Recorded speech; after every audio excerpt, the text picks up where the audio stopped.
So what we have studied in the last term,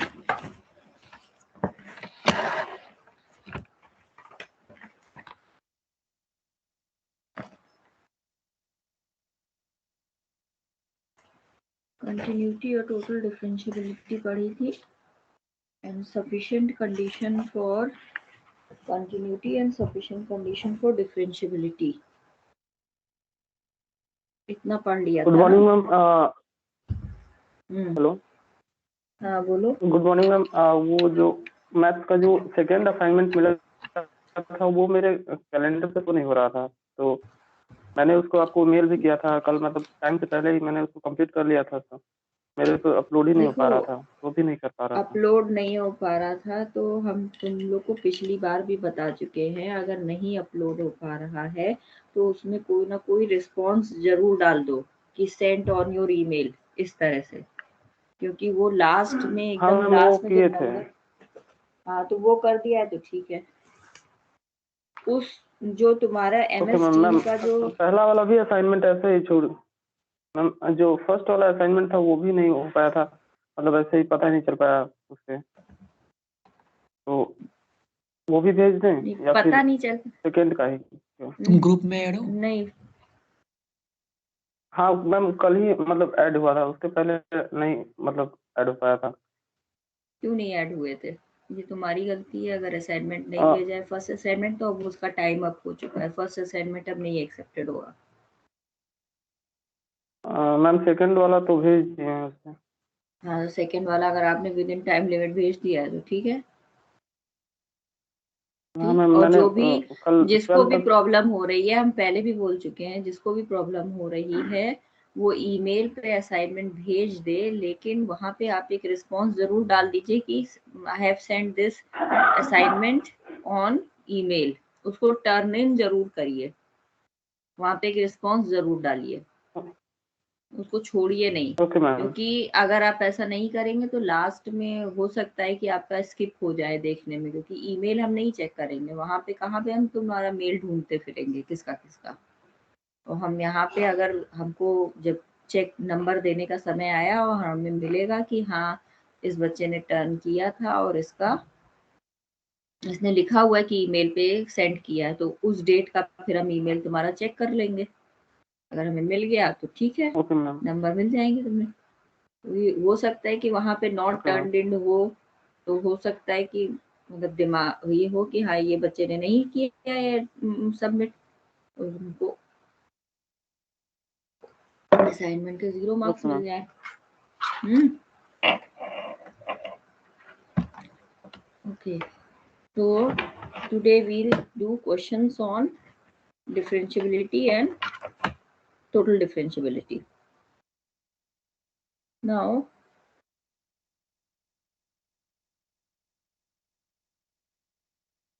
एक question तो किया था शायद हम लोग ने, find the total differential of the function. दूसरा क्वेश्चन करते हैं।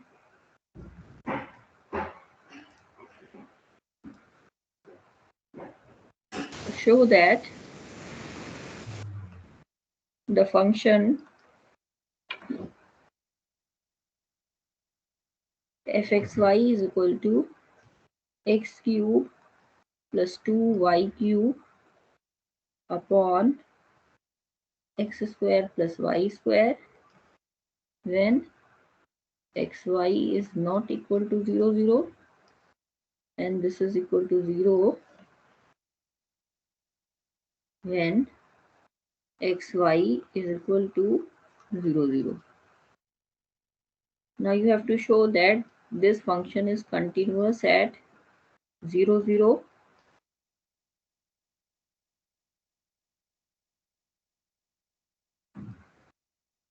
possesses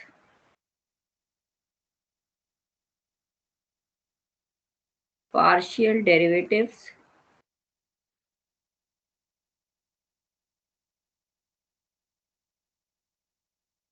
at 0 0, and तीसरा is not differentiable at 0 0.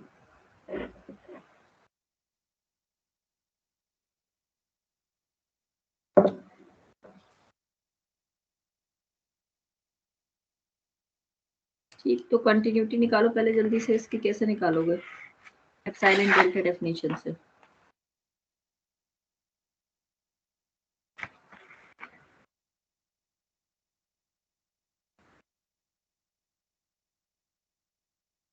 जल्दी से करो अपने आप।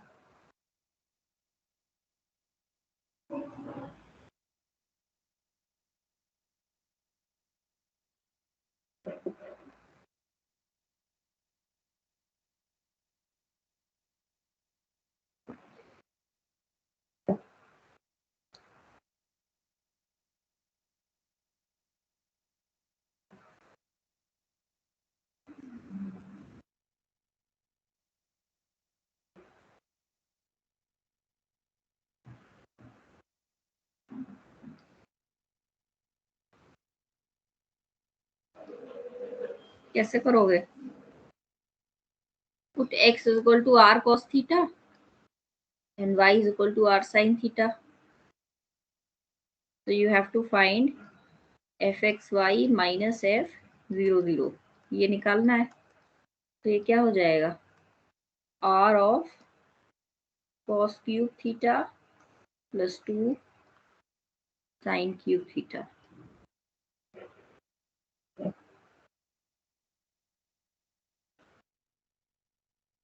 बाकी मैम आर का क्यूब होगा। पूरा रखो ऊपर नीचे तब देखो ये आ रहा है। यस मैम, यही आ रहा है। Yes ma'am. Yes ma'am.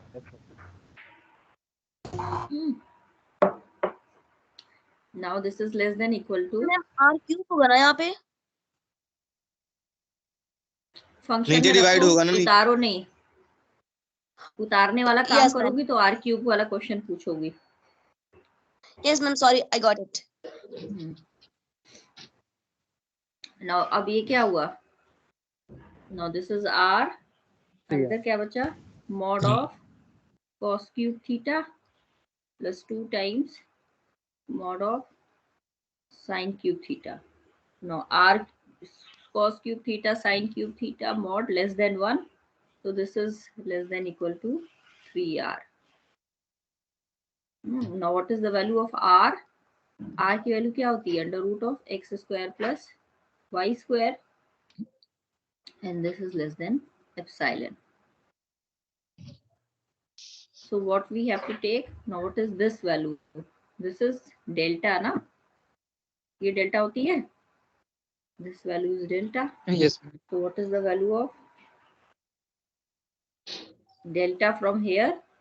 This is 3 delta. So this is taking delta less than epsilon by 3. We have mod of fxy minus f00 less than epsilon whenever this value is less than delta. तो ये हो गया continuous. अब partial derivative निकालो। fx at 0 0 क्या होगा? Limit delta x tends to 0 f of delta x 0 minus f of 0 0 upon delta x। निकालो value.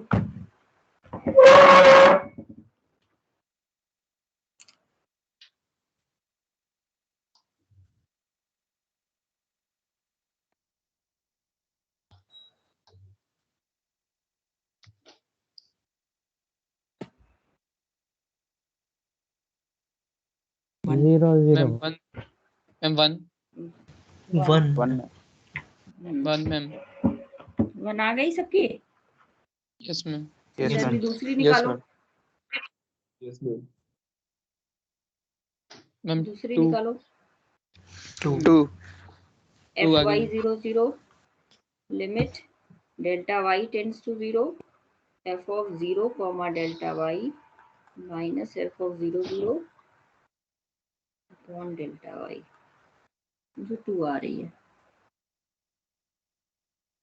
Now this is continuous, partial derivative exist लेकिन differentiable नहीं है, ये हमें दिखाना है। तो अब हम लोग total differential की definition पे जाएं। What was the definition for total differentiability? Now dz is equal to fx delta x plus fy delta y, ये हमने previous term पे देखा था, ठीक। So we have found out the value of fx and fy at 0 0, so it will be fx is 1, so this is delta x, plus fy is 2, so 2 delta y. This is at 0 0, ठीक। Now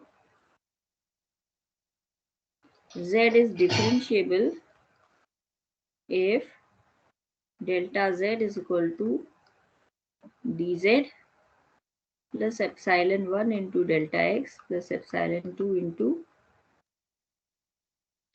del y. So now put the value of dz. This is delta x plus 2 delta y plus epsilon 1 delta x plus epsilon 2 delta y, ये हमें आना है अगर differentiable होगा तो, ठीक। Now let delta rho is equal to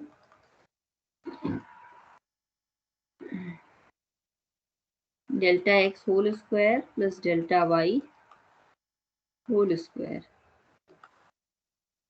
Then what we have, delta z is equal to f of delta x delta y minus f 0 0,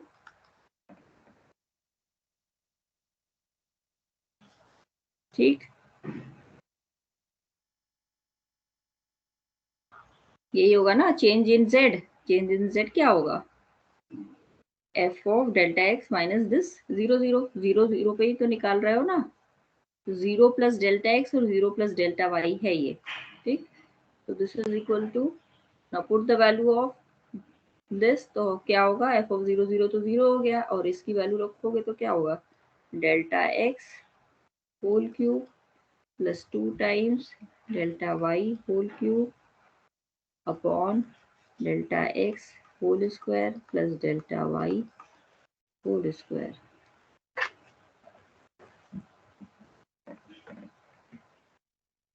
ठीक।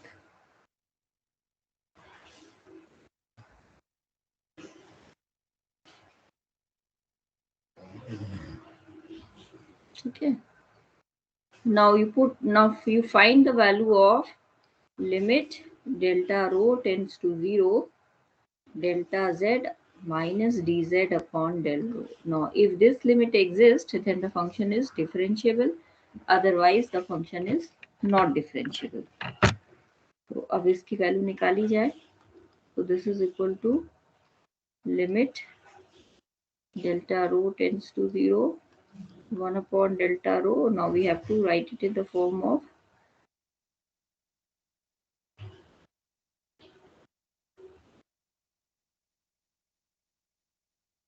अंदर ये वैल्यू रखो, क्या आएगी, ये वैल्यू पूरी रखो, delta x whole cube plus 2 delta y whole cube upon delta x whole square plus delta y whole square minus dz की वैल्यू, तो dz की value is delta x plus 2 delta y, this.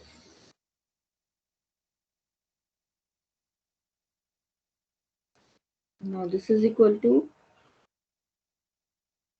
limit, now put the value of delta rho also, तो delta rho की value क्या निकली थी, ये थी, ठीक।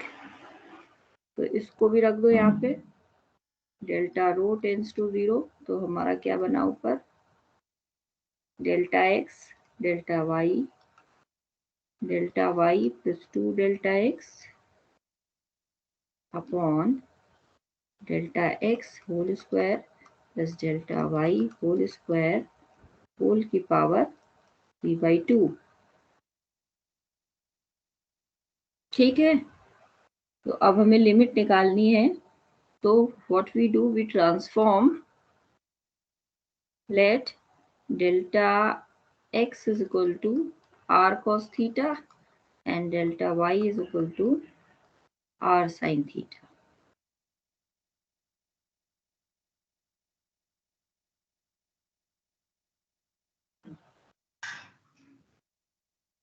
So now you put the limit. So limit delta rho tends to 0, del z minus dz upon del rho, this is equal to limit r tends to 0, ऊपर रखो वैल्यू, तो देखो ये आ रही है cos theta sin theta plus 2 cos theta.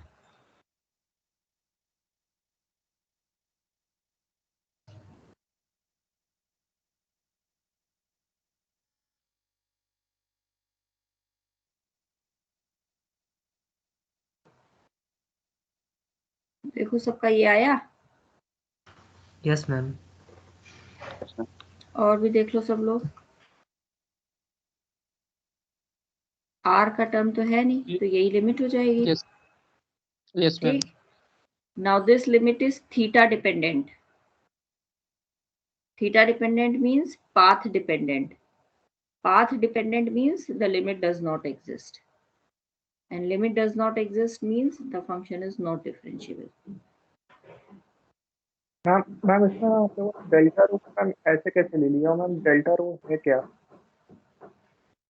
Delta rho is change in the distance.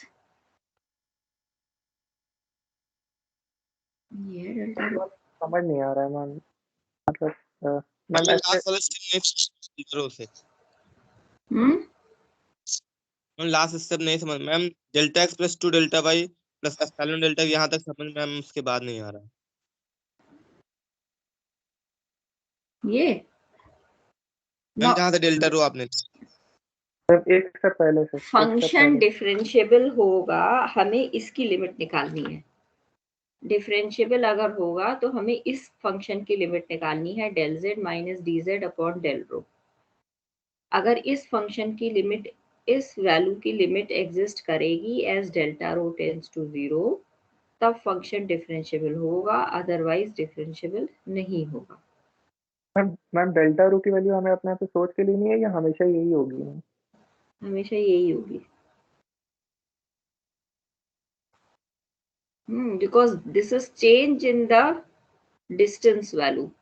कितना change हो रहा है डिस्टेंस में, जिस पॉइंट से आप डिस्टेंस नाप, जिस पॉइंट पे आप डिफरेंशिएबिलिटी निकाल रहे हो, तो यहाँ पे 0 था, 0 पे निकाल रहे थे, तो देयरफॉर डेल्टा रो की वैल्यू हमारी delta x plus delta y whole, मतलब चेंज इन द डिस्टेंस आ रहा था ये। ठीक, मैम और चाहे किसी भी मैम पॉइंट पे अगर निकालेंगे, change in the value of x हमेशा डेल्टा एक्स ही होगा। मैम अगर एक्स वाई टेंड्स टू -1 -1 होता तो मैम क्या लिखते फिर? तब भी यही होता, because change in the value of x तब भी डेल्टा एक्स ही तो होता। अगर x ओरिजिनल वैल्यू है और फाइनल वैल्यू हमारी x प्लस डेल्टा एक्स आ रही है, तो change in the value of x क्या आएगा? Delta x. बस, तो हम okay change in the distance निकाल रहे हैं ना, तो चेंज इन द डिस्टेंस क्या निकालने की, जो चेंज्ड वैल्यू है उसी का डिस्टेंस भी तो निकाल सकते हैं। Okay ma'am. हम्म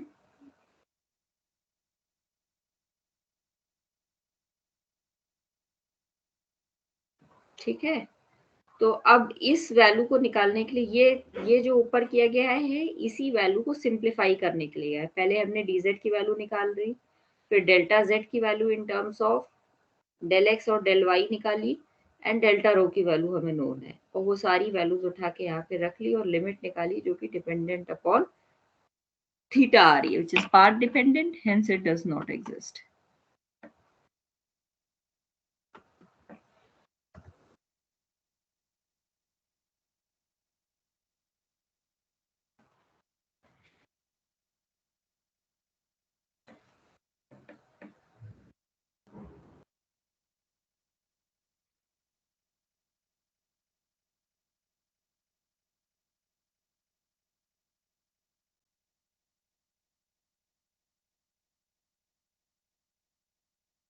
ठीक, तो this is which is dependent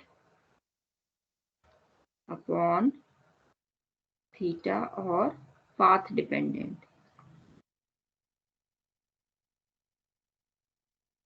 Hence, limit does not exist.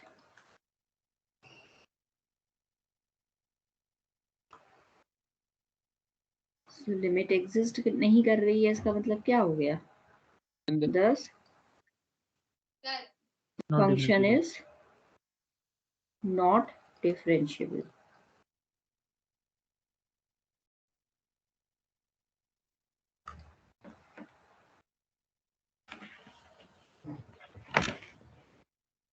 ठीक,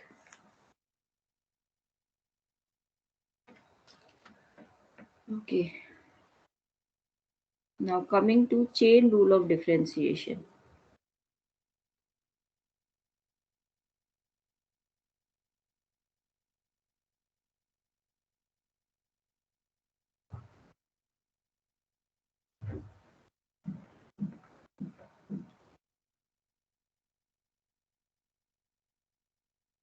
अच्छा, जो प्रेजेंट सिचुएशंस चल रही हैं उस हिसाब से हमको लगता नहीं कि अभी आप लोगों का जो एकेडमिक कैलेंडर था उसमें मिड सेमेस्टर एग्जामिनेशन का फरवरी में दिए हुए हैं।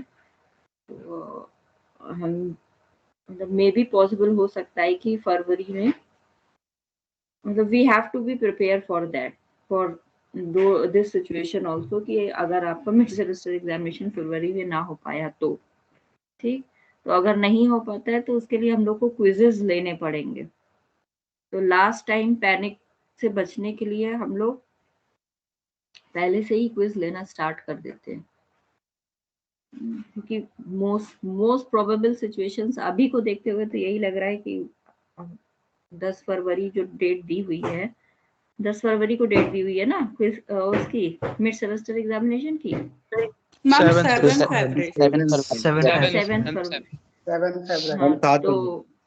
हाँ, तो 7 फरवरी तो अभी तो नहीं लग रहा है कि 7 फरवरी को मिड सेमेस्टर एग्जामिनेशन के लिए तुम लोग को बुलाया जाएगा। ये नहीं कह रहे हैं, बट मतलब prevailing there is no office order, कोई नोटिस नहीं है अभी, ये सिर्फ मेरा प्रेडिक्शन है और मुझे ऐसा लग रहा है कि हमें नहीं लगता कि बुलाया जाएगा। तो इसलिए हम लोग को क्विज लेने पड़ेंगे। तो यूनिट जैसे हर यूनिट का अलग अलग क्विज होगा, ठीक है। तो यूनिट 1 का क्विज के लिए तैयारी आप लोग रखो। डेट क्या होगी, टाइम क्या होगा, ये हम डिस्कस करके फिर बता देंगे। यूनिट 1 से आप क्विज लीजिएगा।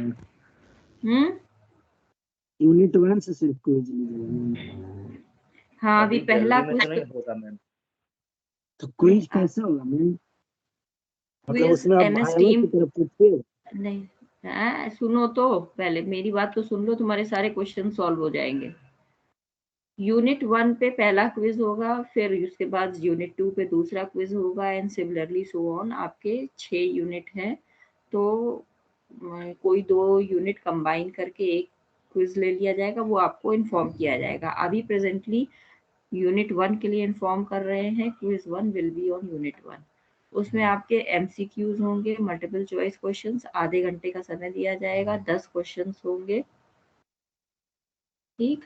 और उसमें आपको जो MS टीम में ही क्विज वाला जो होता है फॉर्म, वो भर के तैयार हो, वो हम करेंगे, और आप उसमें सिर्फ ऑप्शंस बताएंगे कि कौन कौन से ऑप्शंस होंगे।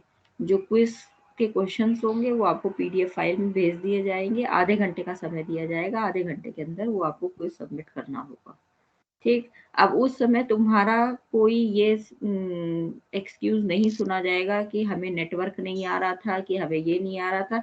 वो आपको देखना है, आपका जहां नेटवर्क आता है आप वहां पे क्विज का जो टाइमिंग है उस समय तैयार रहिए। मैम ठीक ये है, क्विज फरवरी में होंगे या फिर अभी से चालू हो जाएंगे? फरवरी में नहीं होंगे, वही तो कह रहे हैं। 5 quiz is equivalent to mid semester examination. Yes ma'am. ठीक, तो हम लोग फरवरी तक तो हम लोग हो सकता है कि यूनिट 4 में पहुंच जाए, ठीक, तो जब हम यूनिट 4 से फिर क्यों पीछे बैक आके क्विज देंगे? अभी ताजा ताजा तुम लोग ने पढ़ा हुआ है यूनिट 1, खूब प्रैक्टिस कर लो। यूनिट 1 का क्विज कब होगा ये बता देंगे। इस हफ्ते तो तो मैम जैसे नहीं हो रहा है। ये जो क्विज 1 है, ये मतलब ऐसे ट्रायल के हिसाब से होगा कि इसके भी मार्क्स जुड़ेंगे मिड सेम एग्जाम में? नहीं, कोई ट्रायल वायल नहीं, कोई ट्रायल नहीं होगा, एग्जाम ही होगा वो।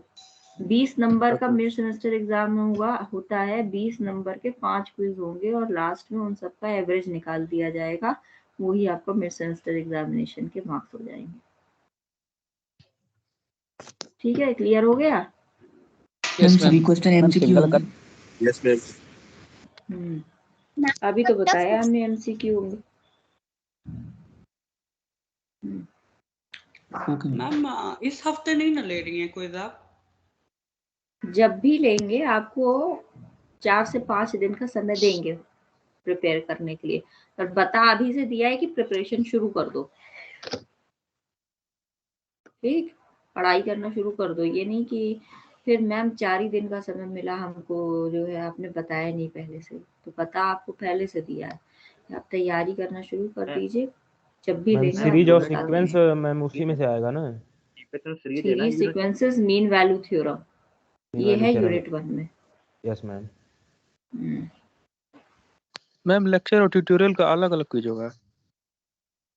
नहीं, मेन लेक्चर ही क्लास होती है तुम लोग की। ट्यूटोरियल क्लास सिर्फ और सिर्फ इसलिए होती है कि जो आपको लेक्चर क्लास में पढ़ाया जा रहा है उसके थोड़े और क्वेश्चंस हम आपको करा सके। मैम क्विज में वैसा ही क्वेश्चन दीजिएगा ना जो 30 मिनट में 10 क्वेश्चन बन जाए? हाँ बिल्कुल वैसा ही दिया जाएगा, जो 30 मिनट में 10 क्वेश्चन बन जाए, पर वो बन जाए एवरेज बन जाए, कि ये नहीं कि तुमसे नहीं बन पाया। तो तुमको प्रैक्टिस कर लो कि ये नहीं कि हमसे नहीं बन पाया। मैम मल्टीपल चॉइस होगा क्या? हाँ बोल तो रहे, एमसीक्यू का मतलब क्या होता है? मैम कैमरा भी ऑन? सिंगल चॉइस या मल्टीपल चॉइस? अब ये रिकॉर्डिंग सुन लेना, तुम लोग सेम सेम क्वेश्चंस बार बार पूछ रहे हो। मैम कैमरा भी हम ऑन लोग करना आगे पड़ेगा? बढ़े। नहीं, कैमरा वैमरा नहीं ऑन करना पड़ेगा। बेसिकली ये पूछना चाहते हो कि हम देख सकते हैं कि नहीं देख सकते, है ना? तो कैमरा नहीं ऑन करना पड़ेगा, देख सकते हो आराम से। वह देखने के बाद भी आपको वो 10 क्वेश्चंस 30 मिनट में सॉल्व करने होंगे। तो हम लोग तो ये मान के चलेंगे ना कि आप जो फॉर्मूला है वो देख सकते हो खोल के, और उसी हिसाब से 10 क्वेश्चंस बनाए जाएंगे। इतने हलवा भी नहीं बना दिए जाएंगे कि देखने के बाद तुरंत तुरंत टिक करे दे रहे हो। ठीक, यस मैम। समझ गए? Yes ma'am. Ma'am single Now, correct होगा कि मल्टीपल करेक्ट? अब हम लोग आगे बढ़ते हैं। हाँ, जब आएगा तब देख लेना। If the partial derivatives of a function z is equal to, now this is a function of n variables with respect to all its arguments are continuous,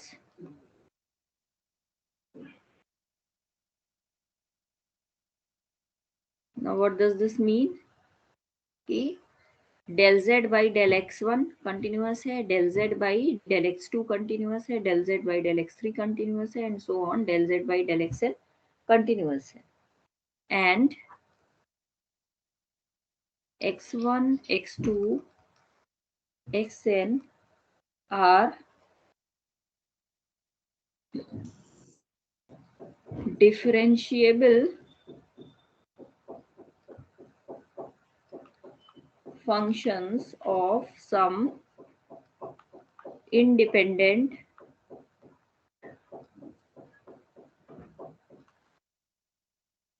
variable t then now होता क्या है कि हम लोग क्या करते हैं कि x1 x2 and so on xn ये जो होते हैं ये इंडिपेंडेंट वेरिएबल्स होते हैं। अब हम यहाँ पे क्या कर रहे हैं कि z is dependent upon n variables which are in turn dependent upon the independent variable t। ठीक, so z x1 x2 xn पे डिपेंडेंट है and these x1 x2 xn are dependent upon the independent variable t। so when we find the value of dz upon dt ये क्या हो जाएगी, this will be del f upon del x1 into del x1 upon, हम लोग d ही लगा दें क्योंकि single variable है, कोई प्रॉब्लम तो नहीं होगी ना? नो लगा देना। यस ठीक, सिंगल वेरिएबल है तो this is total differential also. ठीक, plus del f upon del x2 into dx2 upon dt। ये सब जानते हैं, चेन रूल ऑफ डिफरेंशिएशन पढ़ ली, पहले से जान चुके हो, उस पे क्वेश्चन सॉल्व भी कर चुके हो। Yes ma'am Yes, ma'am. So this is chain rule of differentiation. Now suppose single variable के लिए, हाँ। Now अगर मान लो ये क्वेश्चन है, हमें ये निकालना है find df by dt at t is equal to 0 where fxy is equal to x cos y plus e to the power of x sin y and x is equal to t square plus 1 and y is equal to t cube plus t। सब निकाल लोगे? ऊपर वाले फॉर्मूले से निकालो जल्दी से, क्या आएगा?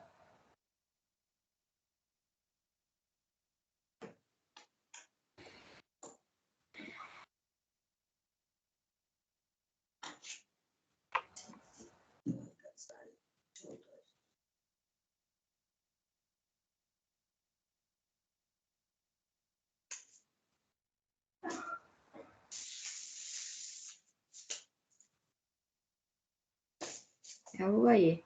This will be del f upon del x into d x upon d t plus del f upon del y into d y upon d T.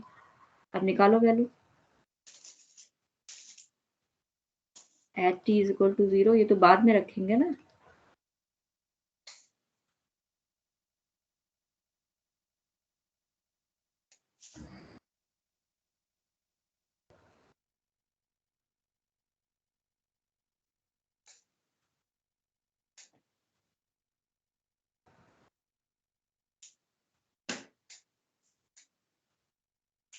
हो गया? 0 आ रहा है। 0 कैसे आ जाएगा? फिर से चेक करो। Minus x sine y plus e की power x cos y. Ma'am e to the power x आ रहा है, 1 आ रहा है 1। मैम यस मैम ई आ रहा है। फिर देखो ई आ रहा है। cos y minus x sine y. Del f by del x क्या हो जाएगा यहाँ से? Cos y plus e to the power of x sine y into d x by d t into 2t। ठीक, और यहां से क्या रखोगे? As t tends to 0 x tends to क्या हो जाएगा? 1 हो जाएगा और y 0 हो जाएगा। x की वैल्यू 1 आएगी ना जब t 0 होगा तो। इसमें मी आ रहा है। ये आ रहा है सबका? तुम लोग क्या कर रहे हो? t ये आ रहा 0 है पे मैम। x भी 0 रख रहे हो, y भी 0 रख रहे हो, पर x तो 1 हो रहा है। Yes ma'am.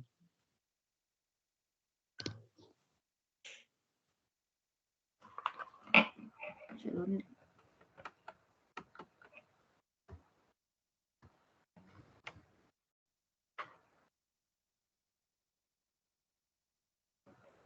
Now coming to change of variables. ये सिंगल वेरिएबल पे था, अगर मान लो सिंगल एक से ज्यादा वेरिएबल पे डिपेंडेंट है तब क्या होगा? तो for this we have the Jacobian rule. अब वो क्या है ये हम लोग देख लें। Suppose fxy is a function of two independent variables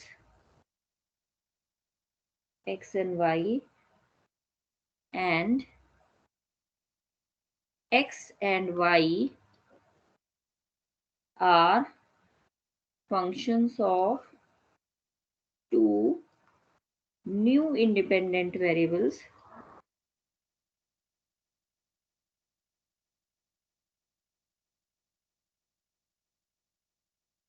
u and v. ठीक, that is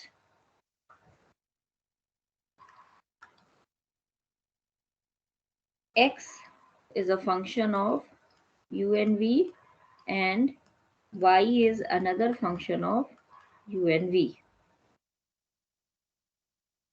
तो तब हम कैसे निकालते हैं?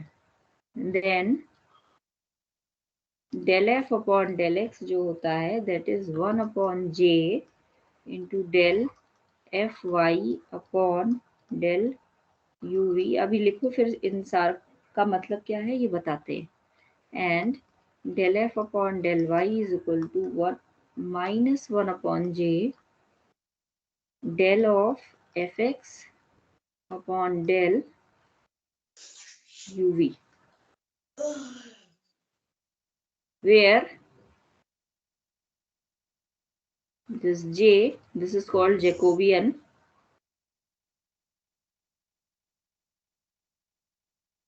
this is equal to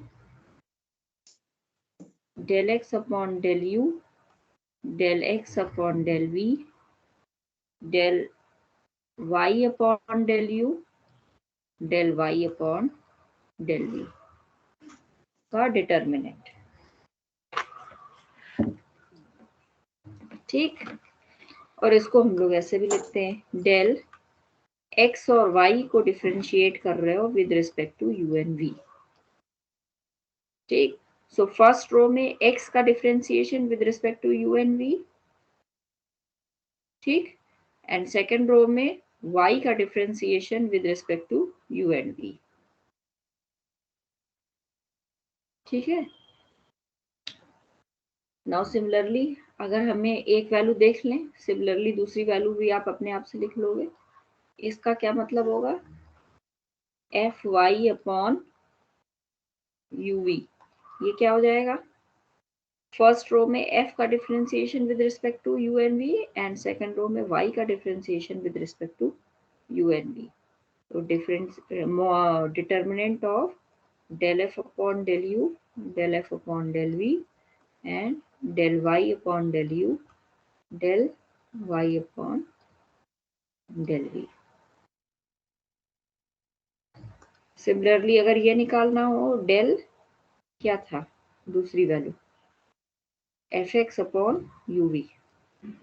F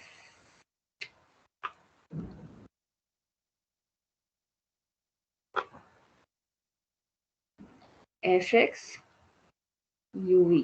तो ये क्या हो जाएगा? डिटर्मिनेंट ऑफ फर्स्ट रो में f का differentiation with respect to u v and then x का differentiation with respect to u v का डिटर्मिनेंट.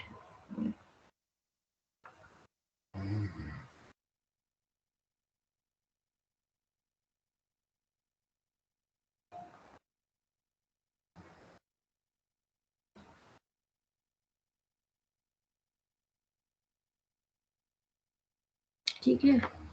नाउ ये था 2 वेरिएबल्स के लिए. अगर मान लो 3 वेरिएबल्स हो जाता तो तब क्या होता?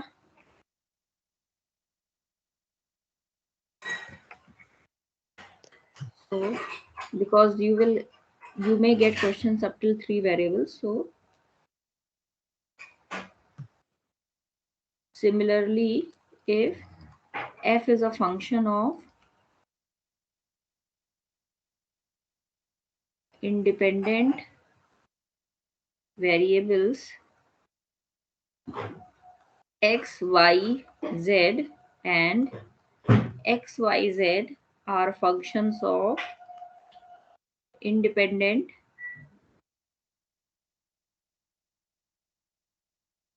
variables u, v, w. So f is a function of x, y, z, and x, y, z are functions of u, v, w. Then Jacobian की क्या वैल्यू हो जाएगी? This is 3x3। हाँ 3x3 में del x del you del x del we and del x del W, एक और बढ़ गया। Similarly del Y del you del Y del we del Y del W del Z del you del Z del we del Z del W. ये क्या है? X Y Z u v w. This is the value of Jacobian.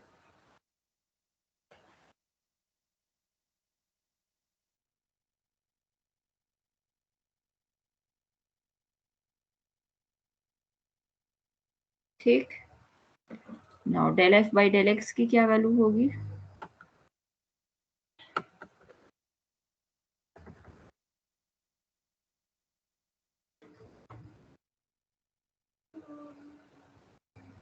Now del f upon del x की value हो जाएगी 1 upon J.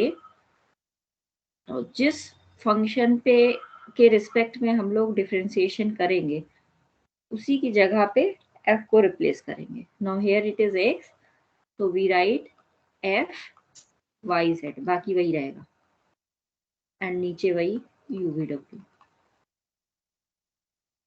Similarly del f by del y क्या हो जाएगा? This is 1 upon जे, अभी 1 अपॉन जे ही लिख रहे हैं, बाद में देखेंगे माइनस कैसे आएगा। Del and we write x f z upon del u v डब्ल्यू। ठीक, now this is determinant, and if you exchange one row with another, then the sign of the determinant will change. So here this will become minus 1 upon j if it becomes x f x z। तो ऊपर हमने minus लिखा था ना, तो कैसे लिखा था ये इसमें समझ लो। और अगर किसी को कैलकुलेशन करने में प्रॉब्लम आए, ये हम कहाँ पे x लिख रहे हैं, कहाँ पे वो लिख रहे हैं, कहाँ प्लस आ रहा है माइनस आ रहा है, तो सिंपली आप इसी फॉर्मूले से निकाल लो, कोई दिक्कत नहीं। दोनों वैल्यू सेम आएंगी। यहाँ पे सिर्फ रोज एक्सचेंज करी गई हैं, देयरफॉर वैल्यू माइनस हो गई है। जैकोबियन की वैल्यू वही रहेगी जो है, बस खाली ये इस फंक्शन की वैल्यू बदली है। Now ma'am similarly del del f f by by del x में मैम वहाँ पे पहले एफ ही होगा फिर वाई होगा। हाँ, x की जगह रखो ना, विद रिस्पेक्ट टू x निकाल रहे हो तो x फर्स्ट वेरिएबल था, तो फर्स्ट वेरिएबल की जगह हमने f रख दिया। यहाँ del f by del y है तो y की जगह रखो in place of second variable. Now similarly यहाँ पे del f by del z है, so we have to write in place of third variable, तो एक्स वाई वैसे ही रहे और z की जगह हमने f रख दिया। Now if you transform exchange this f, इसको एक्सचेंज करो फर्स्ट से, तो डायरेक्टली नहीं करोगे, पहले फर्स्ट f को इससे करोगे तो एक माइनस आएगा सेकंड से, और फिर f को इधर लेके जाओगे तो फिर एक माइनस आएगा, तो माइनस माइनस प्लस हो जाएगा। तो this will be 1 upon j f x y upon del u v w।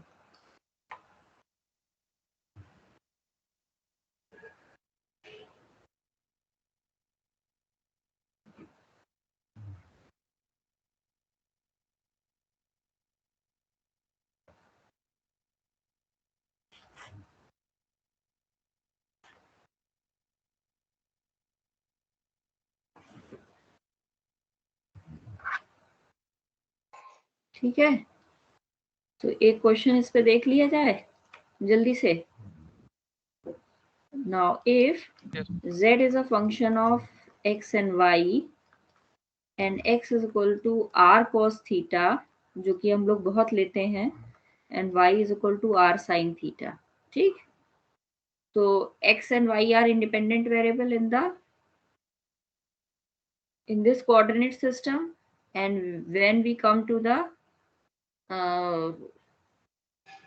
this spherical coordinate system, then x and y are dependent upon r and theta, which are again independent variable. Then show that del f upon del x whole square plus del f upon del y whole square, this is equal to del f upon del r whole square plus 1 upon r square del f upon del theta whole square, ठीक। तो सबसे पहले हमें del f upon del x की value निकालनी है और del f upon del y की वैल्यू निकालनी है एंड चेक करना है whether this is coming to the right hand side or not. So first you find the value of Jacobian. So J is del xy upon del r theta here. So it will be del x upon del r, del x upon del theta, निकालो जल्दी से, del y upon del r and del y upon del theta. x और y की value ये दी हुई है, r i, ठीक है। तो now del f upon del x की वैल्यू निकालनी है, तो उसके लिए हम लोग पहले ये वैल्यू निकाल लें, del of fx upon del r theta,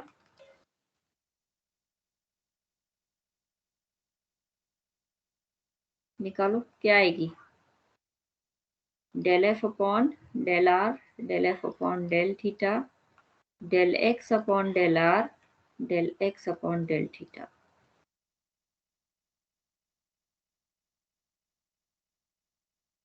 and del fy अपॉन del r थीटा, ये वैल्यूज निकालो जल्दी से।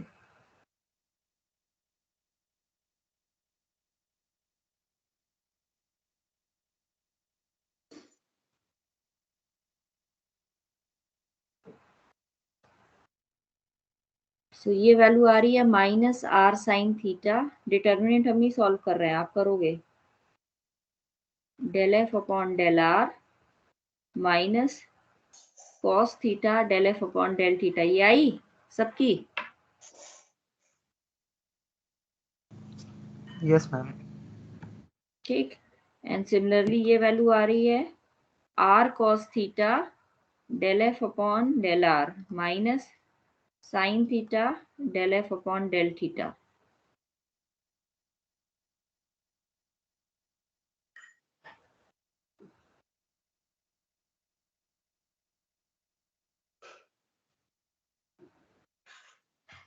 Ma'am, how we decide the value of Javian? Ma'am जेवियन की वैल्यू कैसे करेंगे मैम? ये तो अभी ऊपर समझाया था ना, जैकोबियन। Yes ma'am. जैकोबियन तो जो डिपेंडेंट वेरिएबल, जो ये भी इंडिपेंडेंट वेरिएबल था एक्स वाई, और एक्स वाई डिपेंडेंट है किस पे, आर थीटा पे। Yes ma'am. Old independent variable upon new independent variable, दोनों इंडिपेंडेंट वेरिएबल्स पे ही निकालेंगे। So now what is the value of del f upon del x? This is 1 upon j del fy upon del r theta. So after you calculate, हम direct लिख रहे हैं, हम लोग का क्लास का टाइम एंड हो रहा है, लेकिन आप लोग खुद निकालोगे इसको। ये आया, and this is equation number 1, इसे वेरीफाई करना। सिंपली सारी वैल्यूज रखी हुई है बस। 1 अपॉन जे की वैल्यू कितनी हो जाएगी, आर और वो वैल्यू रख के मल्टीप्लाई कर लो and del f upon del y will be what? -1 upon j del fx upon del r theta. So this is sin theta del f upon del r plus cos theta upon r del f upon del theta. This is equation number 2. तो हमें क्या निकालना था? del f upon del x whole square plus del y upon del f upon del y whole square. So equation 1 का square plus equation 2 का square करना है हमें। तो ये करके निकालो, राइट हैंड साइड के बराबर आएगा जो भी है required result. Now this you have to verify. ठीक, आप खुद से करिए, जो आपको दिखाना है वही आएगा।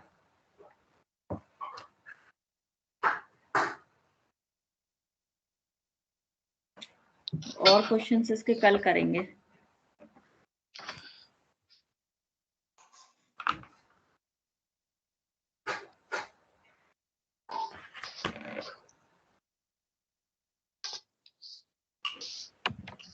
मैम एक बार फर्स्ट पेज पे जाइए।